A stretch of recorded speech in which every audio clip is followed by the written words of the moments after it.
आपने ये गौर किया होगा कि गर्मी के दिनों में खुले बदन रहने से ज़्यादा आरामदायक होता है अगर हम कॉटन का वेस्ट या फिर कॉटन का शर्ट पहने तो।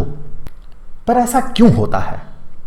देखिए, गर्मियों के दिनों में गर्मी से बचने के लिए हमारे पास एक नेचुरल वेपन है, वो है पसीना।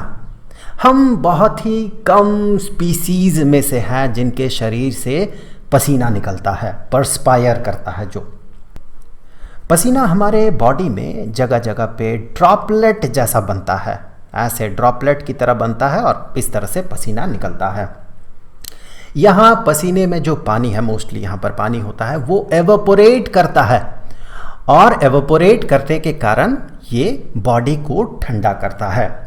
एवोपोरेशन क्या है, इस बारे में हमने एक वीडियो पे बात किया है। जबकि बॉइलिंग टेम्परेचर से नीचे के टेम्परेचर में जब कोई लिक्विड वेपराइज होता है या फिर कहें गैस स्टेट में कन्वर्ट होता है, उस प्रोसेस को हम एवोपोरेशन कहते हैं। उस वीडियो का लिंक आपको डिस्क्रिप्शन में मिल जाएगा।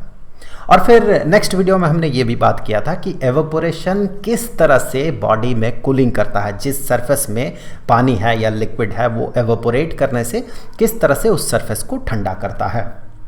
फिर भी अगर 1-2 मिनट बात कर ले इस पे फिर से तो कोई बुराई है नहीं। यहाँ पर ये लिक्विड स्टेट में है पसीना। एवोपोरेशन होने से क्या होता है, ये गैस स्टेट में कन्वर्ट होता है, ये वेपर में कन्वर्ट होता है। और ये पहले क्या था, ये था लिक्विड। सो लिक्विड वेपर में कन्वर्ट होता है। हमें पता है लिक्विड जब वेपर में कन्वर्ट होता है तो इसे चाहिए होता है हीट। इस हीट को हम लेटेंट हीट कहते हैं, more specifically latent heat of vaporisation, जिस हीट से ये लिक्विड गैस स्टेट में कन्वर्ट होता है। अब इस पसीने को चाहिए हीट, फिर वो वेपर में कन्वर्ट होगा। ये हीट इसे मिलता कहाँ से है? ये हीट इसे इसके सराउंडिंग्स से मिलता है। इस केस में इसका सराउंडिंग्स क्या होगा? आपका बॉडी। सो ये बॉडी से हीट एब्जॉर्ब करता है और वही हीट एब्जॉर्ब करके वो लिक्विड से वेपर स्टेट में कन्वर्ट होता है। सो बॉडी से ये एब्जॉर्ब करता है हीट।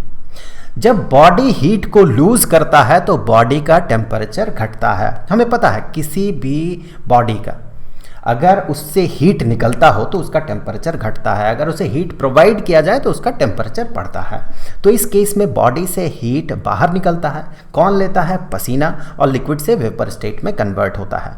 तो इस कारण बॉडी का जो टेम्परेचर है, बॉडी का टेम्परेचर हीट लूज करने के कारण बॉडी का टेम्परेचर ड्रॉप करता है, कम हो जाता है। तो इस तरह से पसीने से हमारा बॉडी टेम्परेचर कम होता है। लेकिन कॉटन शर्ट पहनने से फायदा क्या है? चलिए इस पे बात कर लेते हैं कि बेयर बॉडी रहने से ज्यादा फायदेमंद क्यों होता है कॉटन शर्ट पहनना। तो कॉटन की एक खासियत है कि ये पानी को अब्जॉर्ब कर लेता है, बहुत ही बेहतरीन तरीके से वो पानी को अब्जॉर्ब कर सकता है। तो जो पसीना यहाँ पर दाना दाना निकल रहा है आपके बॉडी में, वो दाना इसे ये कॉटन अब्जॉर्ब कर लेता है और वहीं पर ये पसीना फैल जाता है। ये लार्जर सरफेस एरिया में फैल जाता है और जहाँ पर यहाँ पानी या पसीना जो भी कहें कपड़े में अगर रहे तो वो बॉडी के साथ चिपक जाता है।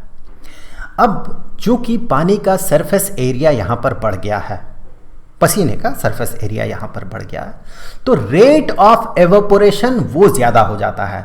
तो यहाँ पर जो रेट ऑफ एवोपोरेशन है, किस रेट से एवोपोरेशन हो रहा है, रेट ऑफ एवोपोरेशन ये बढ़ जाता है। और रेट ऑफ एवोपोरेशन बढ़ने से क्या होगा? एवोपोरेशन से क्या होता है? एवोपोरेशन से बॉडी का टेम्परेचर घटता है। अब जब रेट ऑफ एवोपोरेशन मतलब एवोपोरेशन होने का जो रेट है वो अगर इंक्रीज करेगा तो हीट लूज करने का जो रेट है बॉडी का वो भी इंक्रीज कर जाएगा। दैट मीन टेम्परेचर जल्दी ड्रॉप होगा। अब हमें ये देखना है कि ऐसा क्यों होता है। ये जो पानी या पसीना ये जो बॉडी में फैल गया, कपड़े में जो फैल गया और बॉडी से जो चिपका हुआ है, इसके कारण कैसे रेट ऑफ एवोपोरेशन बढ़ता है। तो एक छोटा सा डेमोन्स्ट्रेशन लेते हैं। 2 कंटेनर है, ये एक कंटेनर और एक बहुत ही चौड़ा कंटेनर, दोनों में पानी है। यहाँ भी पानी है और यहाँ भी पानी है। तो देखिए दोनों में एवोपोरेशन होगा, एवोपोरेशन तो हमेशा होगा, तो यहाँ भी एवोपोरेशन होगा। तो कैसे होता है एवोपोरेशन? पानी के जो मॉलिक्यूल्स हैं पानी के मॉलिक्यूल्स इधर उधर रैंडम डायरेक्शन में रैंडम स्पीड से मूव करता है। और यहाँ भी वैसे पानी के बहुत सारे मॉलिक्यूल्स हैं। ये सारे रैंडम डायरेक्शन में रैंडम स्पीड से मूव कर रहा है। लेकिन कुछ मॉलिक्यूल्स के पास बहुत ज़्यादा एनर्जी होता है, वो बहुत स्पीड से मूव करता है। ऐसे मॉलिक्यूल्स में क्या होता है, इसके हाई काइनेटिक एनर्जी के कारण ये इस सरफेस को पेनेट्रेट करके बाहर निकल जाता है और इसी को हम एवापोरेशन कहते हैं। एवापोरेशन, जो कि बॉइलिंग पॉइंट से कम टेम्परेचर में जब पानी का मॉलिक्यूल पानी को छोड़ के बाहर निकल जाए तो ऑब्वियसली वो वेपर स्टेट में चला गया, तो इसी प्रोसेस को हम एवापोरेशन कहते हैं। अब देखिए दोनों में डिफरेंस क्या होगा, जब सरफेस एरिया कम है और जब सरफेस एरिया ज़्यादा है तो दोनों में डिफरेंस देखिए क्या है। यहाँ पर इस केस में ज़्यादा से ज़्यादा मॉलिक्यूल्स के पास मौका है यहाँ से बाहर निकलने का। क्यों? क्योंकि सरफेस एरिया ज़्यादा है।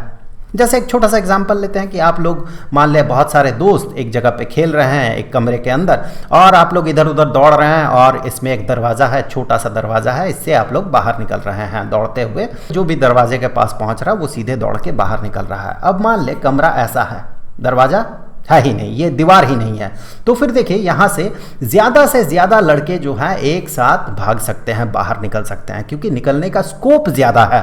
उसी तरह से आप देखिए यहाँ पर सरफेस एरिया जो है ये सरफेस एरिया कम है, जबकि यहाँ पर सरफेस एरिया ज़्यादा है, तो ज़्यादा से ज़्यादा मॉलिक्यूल्स को मौका मिल रहा है कि वो इस सरफेस को पेनेट्रेट करके बाहर निकल सके, क्योंकि इसके पास स्कोप ज़्यादा है। इसीलिए जब एरिया, सरफेस एरिया जब इंक्रीज करता है तो रेट ऑफ एवोपोरेशन भी इंक्रीज करता है। तो वही केस होता है यहाँ पर, चूंकि यहाँ पर पसीना फैल गया है, इसका एरिया जो है सरफेस एरिया, ये एरिया इंक्रीज कर गया है, इसीलिए रेट ऑफ एवोपोरेशन इंक्रीज करता है। तो रेट ऑफ एवोपोरेशन इंक्रीज करने के कारण जो rate of drop in temperature है, rate of drop in temperature, drop in temperature, ये भी इंक्रीज करता है। दैट मीन बॉडी जल्दी ठंडा होता है। तो ये रीज़न है कि गर्मियों के दिनों में जब हम खुले बदन रहते हैं और जब हम कॉटन के शर्ट पहने रहते हैं तो दोनों में डिफरेंस क्या है। कॉटन शर्ट पहनने से हमें ज़्यादा आरामदायक फील होता है। क्यों? क्योंकि जो बॉडी टेम्परेचर है वो जल्दी ड्रॉप करता है। वैसे कुछ और भी रीज़न है कि गर्मियों के दिनों में हमें फुल स्लीव शर्ट क्यों पहनना चाहिए, क्योंकि अगर हम खुले बदन रहते हैं तो सनलाइट जो है वो डायरेक्ट सनलाइट हमारे बॉडी को हिट करता है, इससे हमारा बॉडी काफ़ी तेज़ी से गर्म होने लगता है। जबकि अगर हम शर्ट पहनते हैं तो शर्ट यहाँ पर सनलाइट के लिए बैरियर का काम करता है और बॉडी उतना तेज़ी से गर्म नहीं हो पाता है। तो ये सारे रीज़न हैं कि गर्मियों के दिनों में हम कॉटन शर्ट, खासकर full shirt, full sleeve shirt जब पहनते हैं तो हमें क्यों ज़्यादा आरामदायक फील होता है। तो फिर अब अगले वीडियो का लिंक आपको यहाँ पर स्क्रीन पे मिल जाएगा, जहाँ क्लिक करके आप उस वीडियो को देख सकते हैं। अब जाते जाते मैं आपको बता दूं कि स्टैंडर्ड 9th के लिए साइंस का जो फर्स्ट चैप्टर है, इसके सारे वीडियोज़ का जो प्लेलिस्ट है उसका लिंक आपको नीचे डिस्क्रिप्शन में मिल जाएगा। तो आई होप कि अगले वीडियो में फिर मुलाकात होगी। तो मिलेंगे आपसे अगले वीडियो में, तब तक के लिए खुश रहें। Good bye.